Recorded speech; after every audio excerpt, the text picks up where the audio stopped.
कहते हैं हर गांव का कोई ना कोई कोना ऐसा होता है जहां अंधेरा बसता है, जहां जाने से लोग आज भी डरते हैं।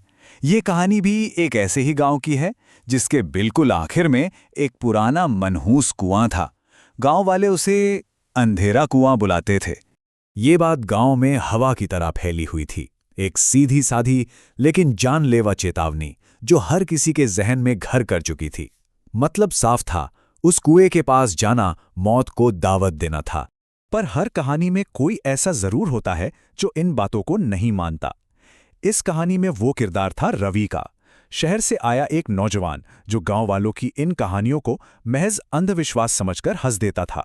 और उसने दोस्तों के सामने ऐलान भी कर दिया। सबने उसे बहुत रोका, बहुत समझाया, पर रवि अपनी जिद पर अड़ा रहा। उसे कहाँ पता था कि उसकी यही जिद उस गांव की सबसे डरावनी कहानी में एक नया और खौफनाक पन्ना जोड़ने वाली है। आधी रात हुई। रवि अपनी टॉर्च लेकर अकेला ही निकल पड़ा उस कुएं की तरफ।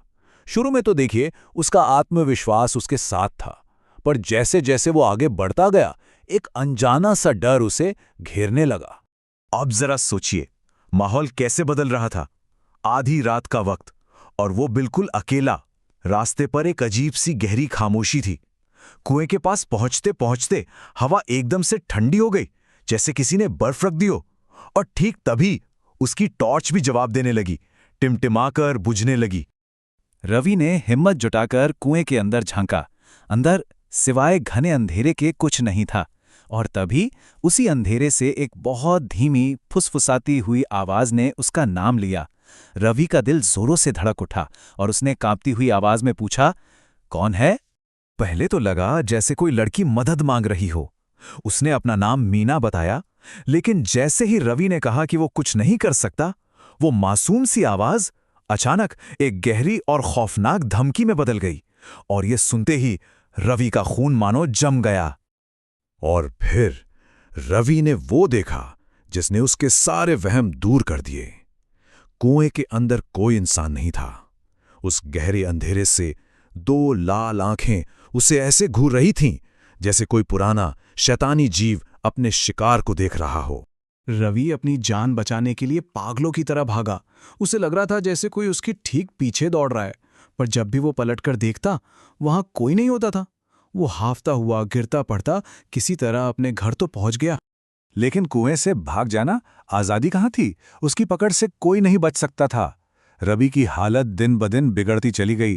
वो तेज बुखार में रहने लगा। उसने सबसे बात करना बंद कर दिया और बस एक ही बात बार बार दोहराता रहता था। वो श्राप उसके साथ घर तक आ चुका था। बस यही वो बात थी जो रवि के होंठों पर रहती थी, जैसे किसी ने उसके दिमाग पर कब्जा कर लिया हो। वो लगातार बुदबुदाता रहता, वो मुझे बुला रही है, वो मुझे नीचे बुला रही है। और फिर एक रात जब पूरा गांव सो रहा था, रवि चुपचाप अपने घर से निकला, जैसे कोई उसे खींचकर ले जा रहा हो। उसकी आंखें खुली थीं, पर उनमें कोई होश नहीं था। वो सीधा उसी कुएं की तरफ चल दिया। गांव के एक बुजुर्ग की नजर उस पर पड़ गई। उन्होंने रवि को बचाने की आखिरी कोशिश की। वो उसके पीछे भागे, उसे आवाजें देते रहे, उसे रोकने के लिए चिल्लाते रहे। लेकिन रवि पर किसी बात का असर नहीं हो रहा था। उसने कुएं के किनारे पहुंचकर एक अजीब सी मुस्कान के साथ अपने आखिरी शब्द कहे और फिर अंधेरे में कूद गया। वो बुजुर्ग दौड़कर कुएं के पास पहुंचे। पानी में एक जोरदार छपाक की आवाज आई और फिर गहरा सन्नाटा छा गया।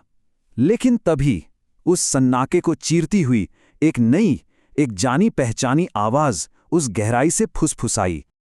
उस एक रात के बाद अंधेरे कुएं की कहानी हमेशा के लिए बदल गई। अब वहां एक नहीं बल्कि दो आत्माओं का साया था। और इस कहानी का अंत ये हुआ कि रवि खुद उस श्राप का हिस्सा बन गया। अब उस कुएं से एक लड़की के साथ साथ एक लड़के की भी आवाज आती है। दोनों मदद के लिए पुकारते हैं, और जो कोई भी उनकी आवाज सुनकर एक पल के लिए भी रुक जाता है, वो भी उसी अंधेरे में हमेशा के लिए खो जाता है।